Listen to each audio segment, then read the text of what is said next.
देखिए, मेरा उद्देश्य इस ट्रेनिंग को देने का ये नहीं है कि किसी को नौकर बनाना। मेरा इस ट्रेनिंग का बहुत बड़ा उद्देश्य है कि इंसान की सोच को अनकॉमन बना देना, इंसान के व्यक्तित्व को बदल देना और इंसान की लीडरशिप को जगा देना। लेकिन याद रखिए, आर्यभट्ट एक समुद्र है, जिस समुद्र में यदि आपको जिंदा रहना है तो आपको सफल नाविक बनना पड़ेगा, चालाक नहीं बनना पड़ेगा, सफल नाविक बनना पड़ेगा। क्योंकि समुद्र की आने वाली हर दर्द तकलीफ ज्वार भाटाओं जैसे लहरों का सामना सफल नाविक ही कर सकता है। और सफल नाविक बनने के लिए आपको प्रैक्टिकल मैदान में डटना पड़ेगा। मैं एक छोटी सी मेरे जीवन की एक वास्तविक घटना बताऊंगा।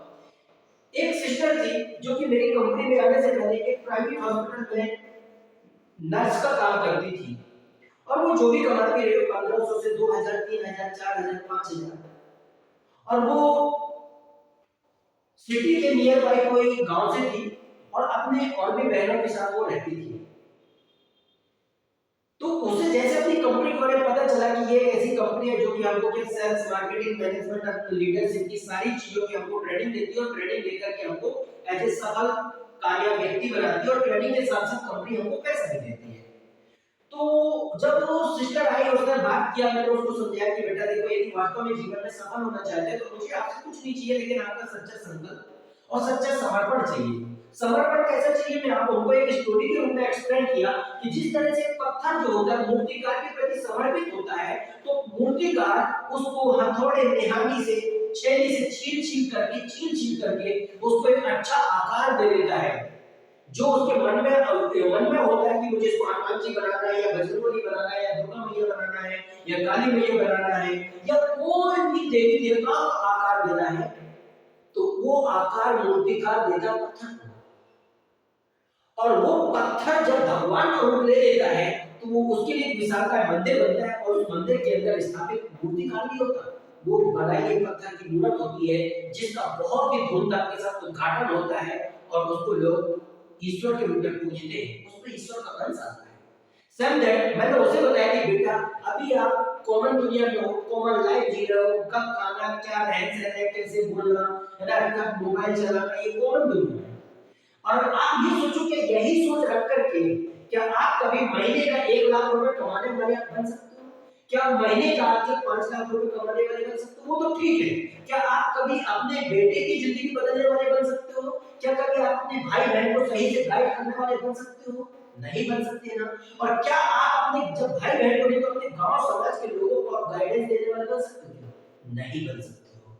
मैंने कहा बेटा, यदि आपको भरोसा है, एक सच्ची नीयत के साथ एक छोटी सिस्टर की तरह सच्चे समर्पण का परिचय दो, और मैं चाहता हूं कि आने वाले कल में आप एक अच्छे सेल्स मैनेजर बनकर के, एक डिस्ट्रिक्ट की मैनेजर बनकर के बैठो, और मैनेजर बनकर के महीने का आप कम से कम 40 से 50 हजार रुपए के सैलरी उठाने वाला। यस, क्योंकि अपनी कंपनी को देती है।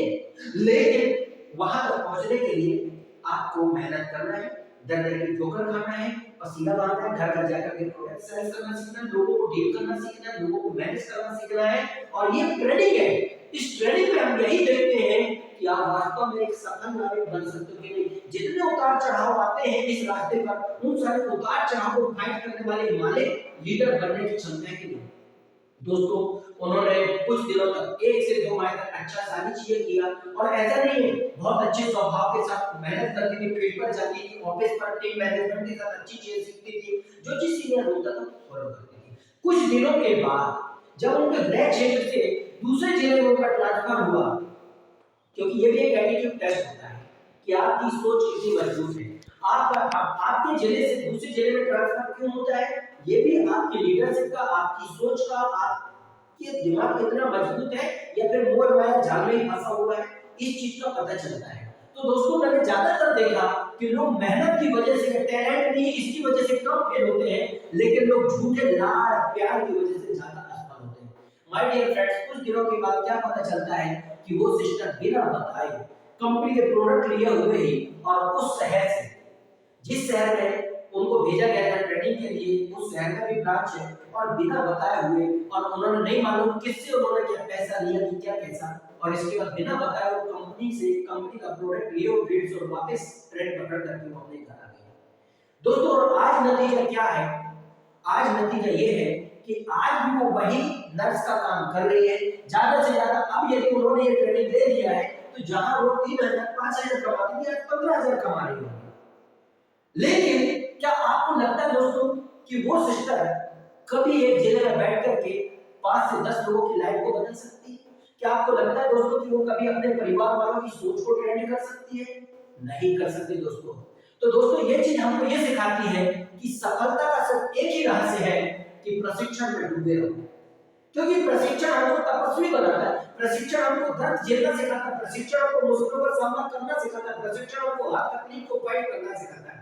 लेकिन असफलता के बहुत सारे रहस्य हैं। असफल होने के लिए आप किसी से झूठा प्यार करके बैठ जाओ, असफलता के लिए आप किसी पड़ोसी की बातों में लग जाओ, असफलता के लिए आप अपने आसपास के लोगों की शान और शौकत को देख करके आप उम्मीद अपने माइंड को डाइवर्ट कर लो, आप दूसरों की तरह शादी विवाह कार्यक्रम में आपका अपना समय देना शुरू कर दो, तो आपका पूरा माइंड डाइवर्ट हो जाएगा और एक दिन आप असफल हो। मैं देखता हूं कि जिस जिस शहर में मेरे प्रशिक्षण केंद्र है, वहां पर हर 10 में से एक व्यक्ति, जिस व्यक्ति को मेरे प्रशिक्षण पर यकीन नहीं होता, जिस व्यक्ति को मेरी बातों पर भरोसा करके, मेरी तरह मेहनत करके, मेरी तरह त्याग करके, मेरी तरह समर्पण की कदर न करके दूसरी बाहरी भौतिक दुनिया पर ध्यान करते हुए मैं देखता हूं 5 साल पहले भी वैसे ही थे और आज भी वैसे ही है।